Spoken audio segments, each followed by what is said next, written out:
জলবায়ু পরিবর্তনের সর্বোচ্চ ঝুঁকি থেকে নিজেদের রক্ষা করতে কার্বন নিঃসরণ কমানো এবং বনায়নের উপর সর্বোচ্চ গুরুত্ব দেওয়ার চেষ্টা করা হচ্ছে গত কয়েক দশক ধরে।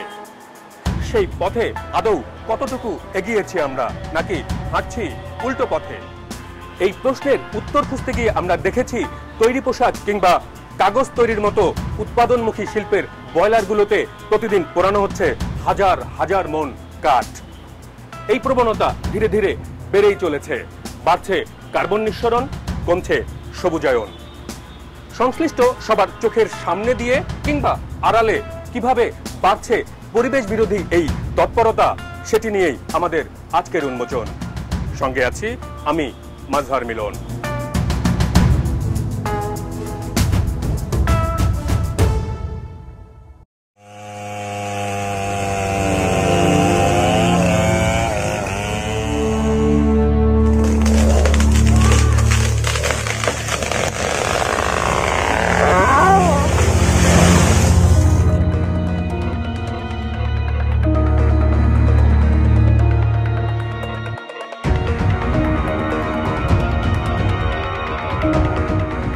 জলবায়ু পরিবর্তন শুধু মানুষ নয়, অস্তিত্বের ঝুঁকিতে পৃথিবী নামের এই গ্রহ। টিকে থাকার এই চ্যালেঞ্জ পুরো বিশ্বকে একযোগে ভাবিয়ে তুলেছে গত কয়েক দশক ধরে। 2050 সাল নাগাদ 16টি দেশ আংশিক কিংবা পুরোটাই পৃথিবীর মানচিত্র থেকে মুছে যাওয়ার ঝুঁকিতে পড়েছে। এই তালিকার উপরের সারিতে থাকা দেশগুলোর একটি বাংলাদেশ।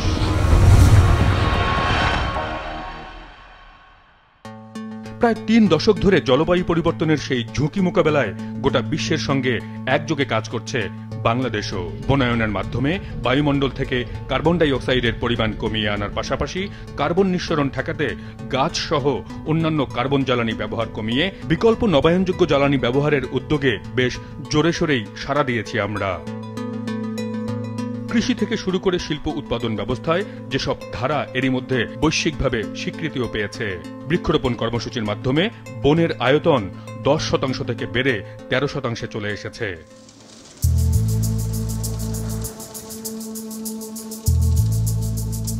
সম্মিলিত এমন সব উদ্যোগ যখন পরিবেশ রক্ষায় খানিকটা আশার আলো দেখাচ্ছে, হঠাৎই সেই আলোকে কালো ধোঁয়ায় আচ্ছন্ন করে তুলছে কেউ কেউ। নারায়ণগঞ্জের 2500-এ তৈরি পোশাক শিল্পের বিশাল ডাইং এই কারখানা থেকে এমন কালো ধোঁয়ার নির্গমন দেখে অবাক হতে হয়। কারণ ডাইং কারখানার জ্বালানি হিসেবে ব্যবহৃত হবার কথা প্রাকৃতিক গ্যাস, যেখান থেকে এমন ঘন কালো ধোঁয়া আসার কোনো কারণ নেই। ধোঁয়ার উৎসের দিকে একটু এগিয়ে গেলে দেখা মেলে ছড়িয়ে ছিটিয়ে থাকা গাছের বিভিন্ন অংশের। গাছ কিংবা কাঠ এই ডাইং কারখানার মূল জ্বালানি কিনা তা জানতে কারখানার ভেতরে গেলে বিষয়টি নিয়ে কথা বলতে চাননি কোনো কর্মকর্তা।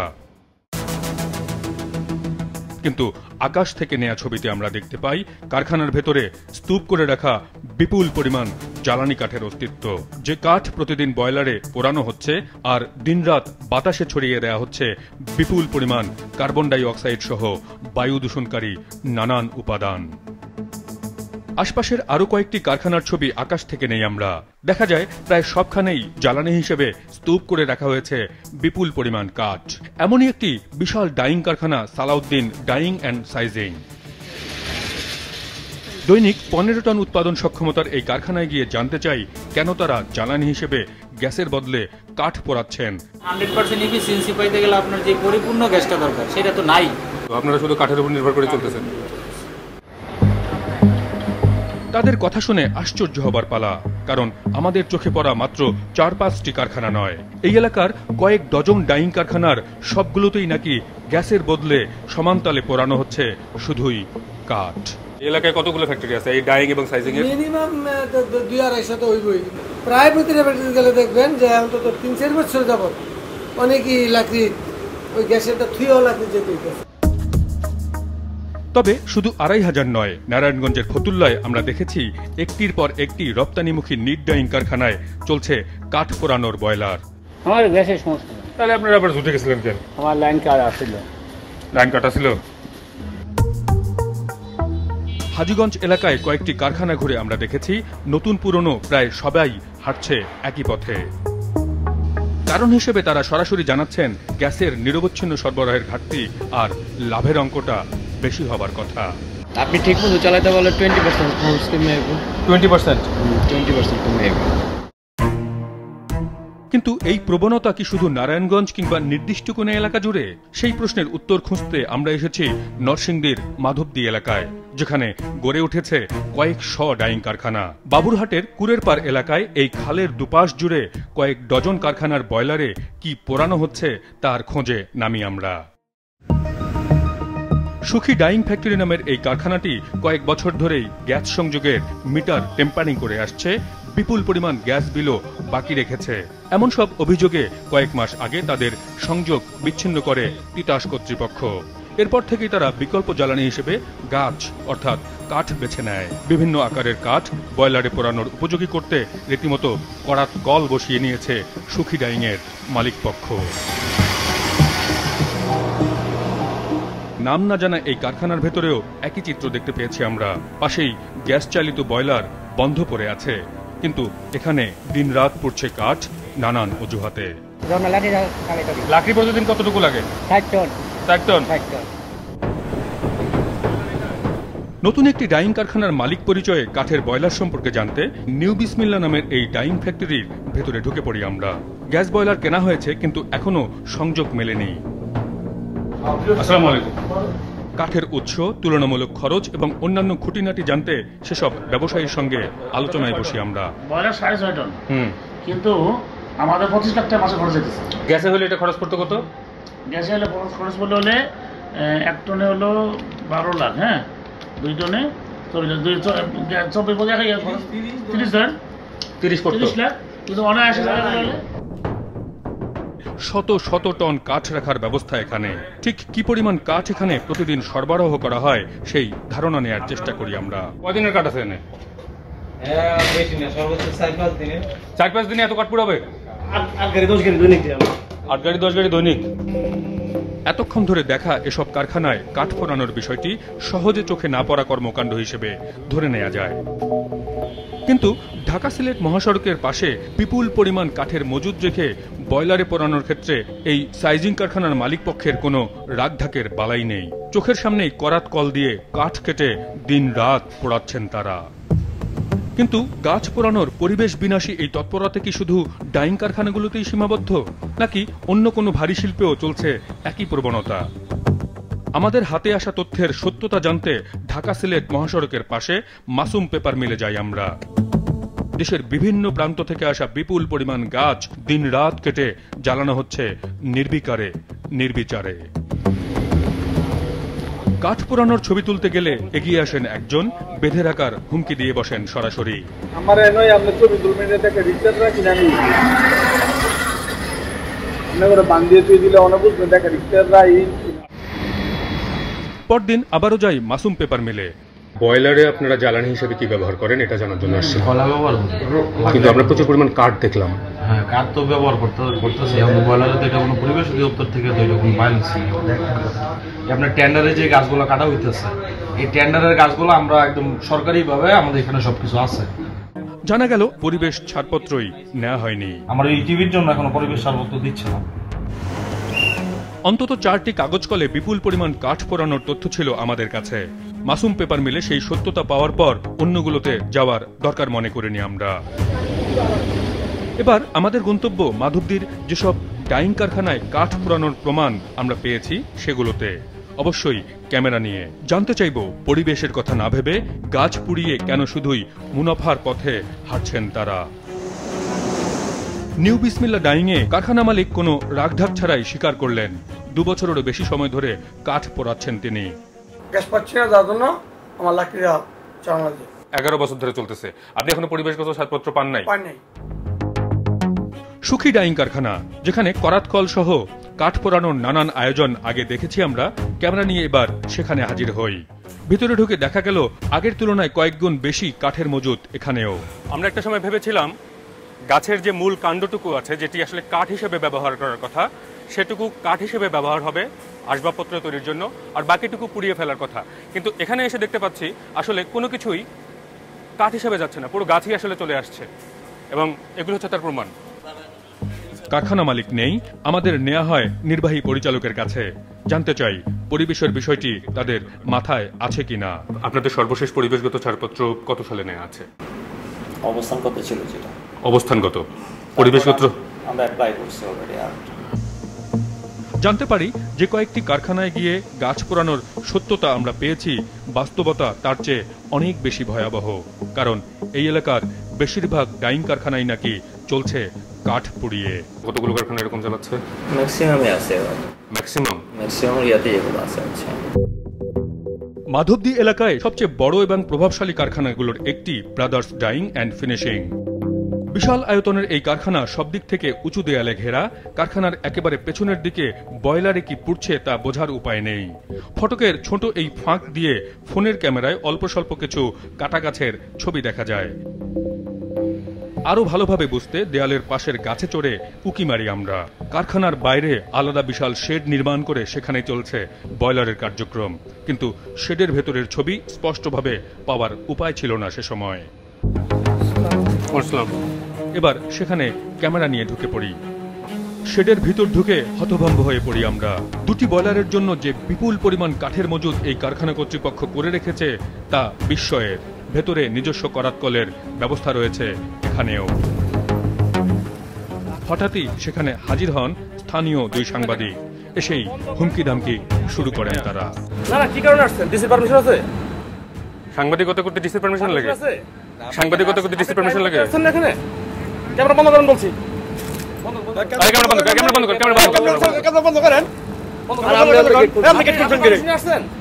আমি সাংবাদিক পরিচয় দিচ্ছি আপনাকে, আপনি কিভাবে কথা বলতেছেন এখানে? আমি ভাই আপনার নামটা জানতে চাইছি, আমি আপনার পরিচয়টা জানতে চাইছি। বলবো তো, বলছি আসেন কথা বলি।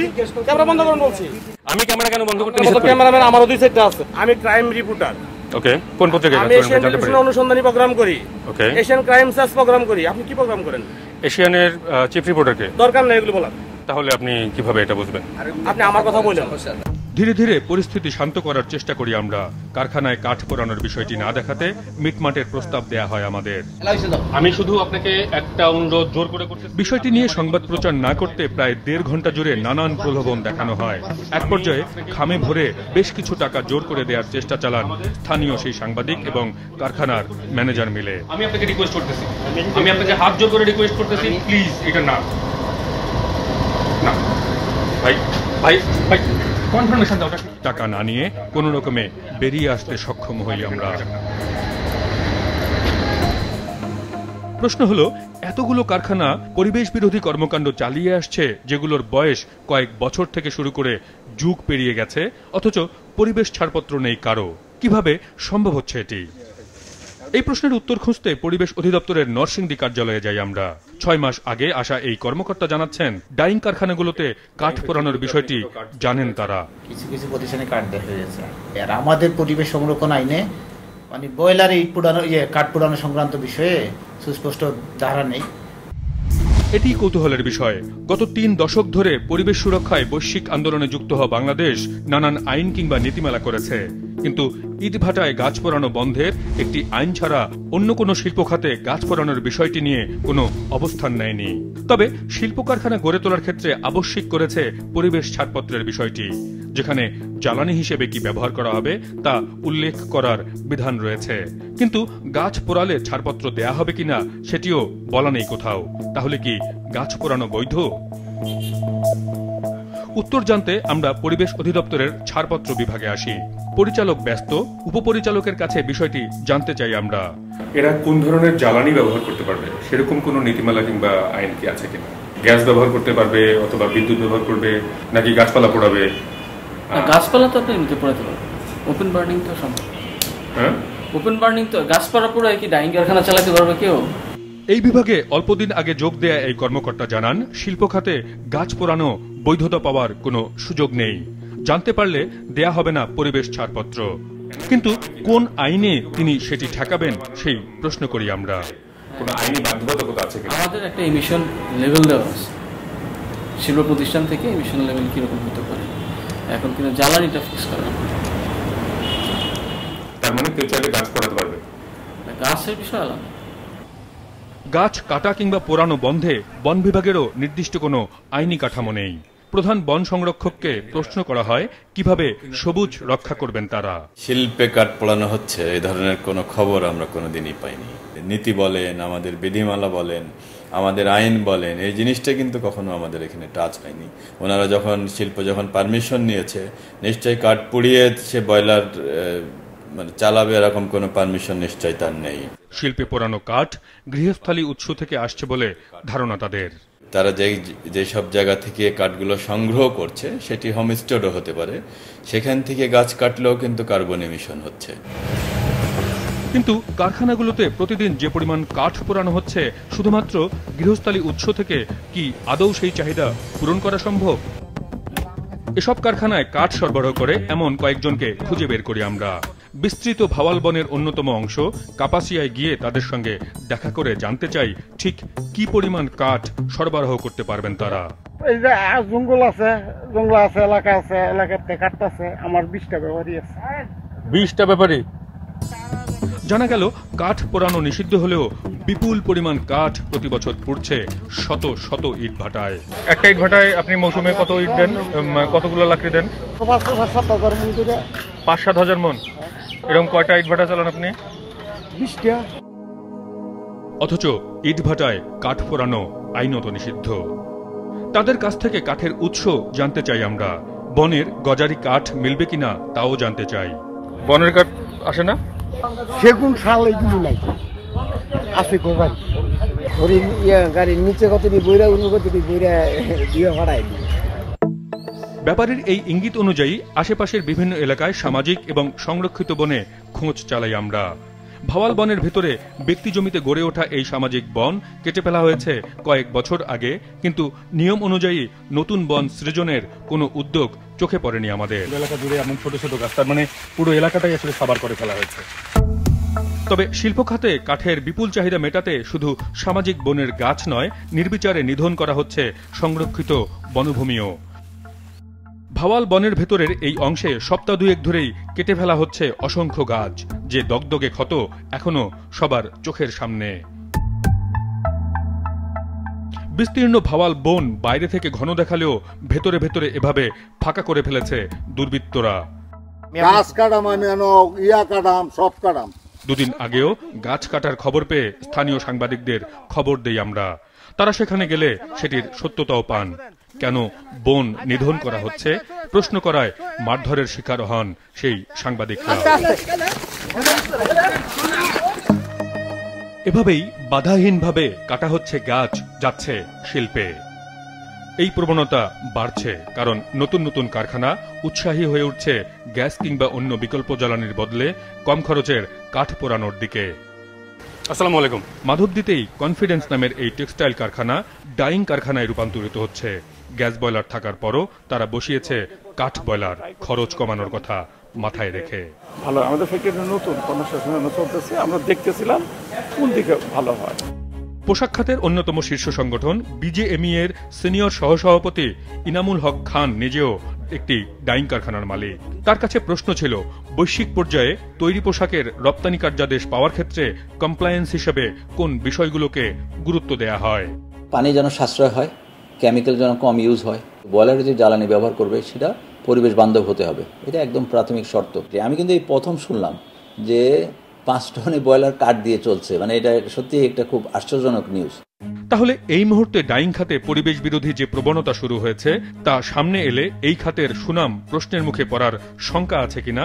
আমাদের দেশের জন্য অত্যন্ত বাজে একটা এক্সাম্পল, যেখানে 268টা লিড সার্টিফাইড ফ্যাক্টরি বলে আমরা ক্লেম করছি, দারুণ একটা নিউজ। সেখানে যদি এই ধরনের ঘটনা ঘটে, it's not something we want, এটা কাম্য না। কিন্তু এ তো গেল ব্যবসার হিসাব। বৈশ্বিক পরিবেশ দূষণের শিকার হিসেবে বাংলাদেশ সহ অন্যান্য ক্ষতিগ্রস্ত দেশ উন্নত বিশ্বের কাছ থেকে ক্ষতিপূরণ হিসেবে বিপুল পরিমাণ অর্থ দাবি করে আসছে। সেই প্রতিশ্রুতি দেয়া হচ্ছে, ক্ষেত্রবিশেষে কিছু অর্থ ছাড়ও করা হয়েছে। ডক্টর আইনুন নিশাত বৈশ্বিক জলবায়ু সম্মেলনে বাংলাদেশের হয়ে অংশ নিয়েছেন বহুবার। জানাচ্ছিলেন শিল্পে গাছ পোড়ানোর এই প্রবণতা কতটা বিপদের মুখে ফেলতে পারে বাংলাদেশকে। পৃথিবীর সব দেশ লিখিতভাবে কমিট করে যে আমরা এখন থেকে আর গাছ কাটব, বাংলাদেশও করেছে। 2 নম্বর, এই বছর ব্রাজিলে যে আলোচনা হবে তাতে একটা প্রস্তাব হবে, গাছ রক্ষা করার জন্য হিউজ টাকা দেয়া হবে, নতুন গাছ লাগানো, কিন্তু এবার শর্ত জুড়ে দেবে, সেই যে দেশকে টাকা দেব সে যদি গাছ কাটা শুরু করে তাকে দণ্ড দেয়া হবে। টাকা তো দেবেই না, উল্টা দণ্ড দেয়া হবে। আমি তো দেখতে পাচ্ছি বাংলাদেশ দণ্ড পাবে। এবছরও কয়েক মাস পরই বসছে জলবায়ু সম্পর্কিত বৈশ্বিক সম্মেলন কপ এর 30তম আসর। সেখানে ক্ষতিগ্রস্ত দেশ হিসেবে বাংলাদেশ কি কি দাবি দাওয়া তুলবে তা নিয়ে কর্মশালায় বসেছে মন্ত্রণালয়। সেখানে ছিলেন সৈয়দা রিজওয়ানা হাসান, যিনি পরিবেশ ও জলবায়ু পরিবর্তন মন্ত্রণালয়ের উপদেষ্টা হিসেবে দায়িত্বপ্রাপ্ত। কর্মশালা শেষে তার কাছে প্রশ্ন ছিল, পরিবেশ সুরক্ষার প্রশ্নে আমাদের যে অগ্রগতি, শিল্পে কাঠ পোড়ানোর এই প্রবণতা সেটিকে কতটা ধরে রাখবে। আপনি 180টা দেশের মধ্যে আপনার এনভায়রনমেন্টাল পারফরমেন্স 179। একটি শিল্প প্রতিষ্ঠানও তার বয়লার 6 দিন চালু রাখতে যে পরিমাণ কাঠের প্রয়োজন হবে সেই পরিমাণ কাঠ বাংলাদেশের কোনো বৈধ উৎস থেকে বৈধভাবে আহরণ করা সম্ভব না। কাজে কাঠ যে অবৈধভাবে আহরিত হচ্ছে এটা স্পষ্ট। গাছ পোড়ানোর ক্ষেত্রে আইনের অনুপস্থিতির কথাও মনে করিয়ে দেওয়া হয় তাকে। আপনি অ্যামাজন বন দিয়েও তো এই পরিমাণ শিল্পে গাছের সাপ্লাই দিতে পারবেন না। কাজে এটা নতুন করে বলার কিছু দরকার নেই। এটা তো না, এটা আইন নেই, কথাটা ঠিক না। তো আইন তো আপনার ইনডিরেক্টলি আছে। আপনাকে জিজ্ঞেস করা হচ্ছে আপনি জ্বালানির উৎস কোথায় পাবেন, আপনি বলছেন আমি গ্যাস থেকে নেব। সেখানে আপনি আপনার নিজের খরচ বাঁচাতে যদি গ্যাস বন্ধ রাখেন এবং কাঠ নিয়ে আসেন, তাহলে এটা আইন নাই কে বললো? আপনি যে ডিক্লারেশন দিয়ে ছাড়পত্র নিয়েছেন আমার কাছ থেকে, সেই ডিক্লারেশনে মিথ্যা তথ্য দেওয়ার জন্যই তো আপনার ছাড়পত্র বাতিল হয়ে যাবে। কিন্তু যারা গাছ পোড়াচ্ছে তারা ছাড়পত্র ছাড়াই চলছে বছরের পর বছর। পরিবেশ অধিদপ্তরের মাঠ পর্যায়ে সেটি নিয়ে খুব বেশি উদ্বেগ আছে বলে মনে হয়নি আমাদের।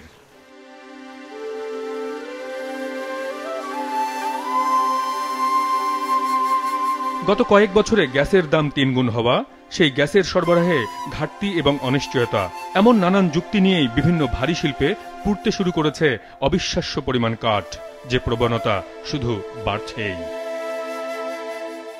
বাড়ছে কার্বন ডাই অক্সাইডের পরিমাণ, বাড়ছে তাপমাত্রা, বাড়ছে জলবায়ু পরিবর্তনের বিপদ, কমছে সবুজ অক্সিজেনের উৎস। সবই ঘটছে স্পষ্ট আইনি কাঠামোর অভাবে, যা এতদিন চিন্তাও করেননি নীতি নির্ধারকরা। শিল্প কিংবা অর্থনীতির ঊর্ধ্বগতি আমাদের জীবনে যে আলো কিংবা গতি নিয়ে আসে, তা যদি পরিবেশ রক্ষার বদলে বিনাশী হয়ে ওঠে, সেই উন্নয়নের আলো কতটা টেকসই হবে সেই হিসেবের সময় পেরিয়ে যাচ্ছে দ্রুতলয়ে। জলবায়ু প্রশ্নে বৈশ্বিক নানান হিসাব নিকাশের বাইরেও নিজেদের অস্তিত্ব টিকিয়ে রাখার জন্য হলেও সেই হিসেবের দায়িত্বটা নিতে হবে আমাদেরই।